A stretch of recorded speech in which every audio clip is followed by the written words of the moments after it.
Hello there, I'm Geraldine, Night Traveler, and I had the privilege of illustrating a book for Fiona Page.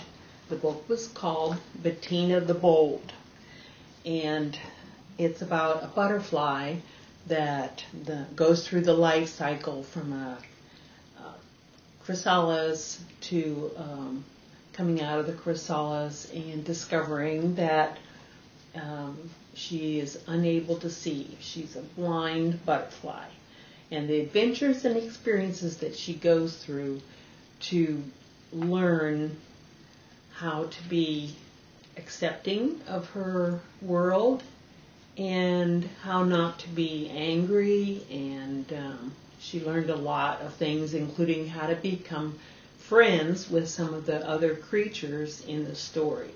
So this is a good book about learning manners, about many different things. And I will go through some of the steps and processes that I used in illustrating the book.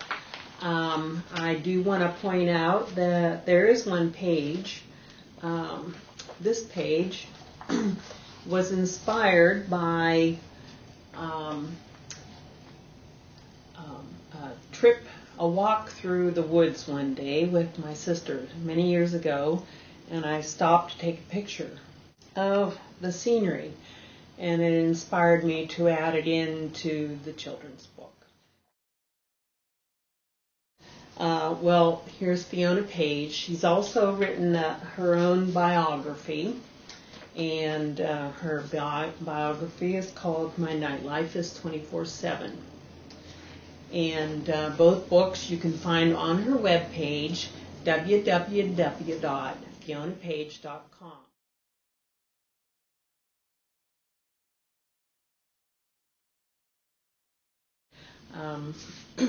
I went to a local dollar store and picked up some tissue paper that is used in wrapping, and I recommend that you tear it rather than cut it. The tearing of the paper works better in terms of applying them one on top of each other.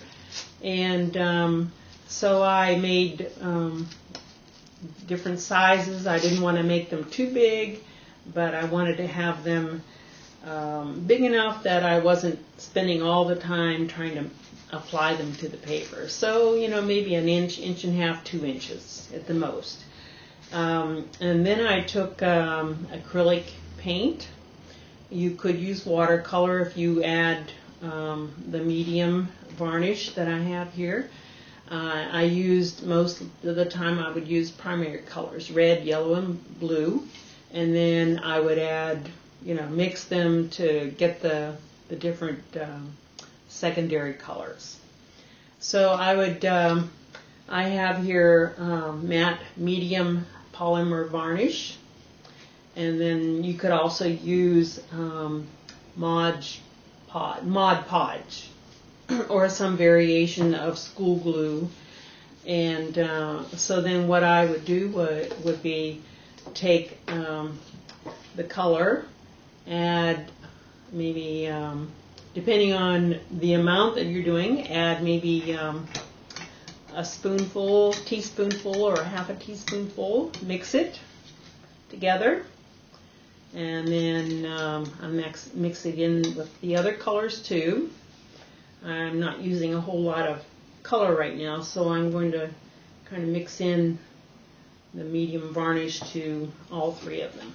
So once I've mixed that together, then I'm ready to start with the next part of the illustration, the setup, the beginning.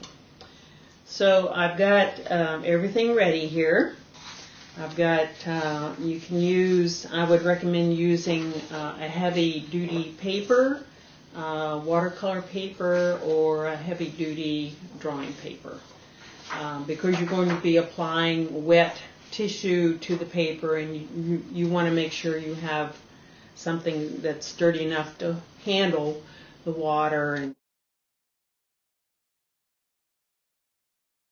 make sure you start with newspaper underneath your work so that if you won't make a mess. And then I just take the tissue, I dip it in, and then I apply it to the paper, and I don't try to smooth it all out. I want to leave some wrinkles in there because that is part of the reason that I'm doing this, so that it adds some texture. And then I'm going to build the color onto the paper. And if I find that I'm not applying, mixing in enough of the matte varnish or the glue, that I might have to come back and apply a little more glue to make things stay on the paper. So I just continue building, and as I'm working I may need to get some more tissue paper and continue with this process of tearing and then applying the color. And sometimes I would start with one color, such as yellow, and then I would let that dry, and then I would come back and then apply a different color over top. And so that would give me some other color blends, like maybe orange or green if I added blue and so forth.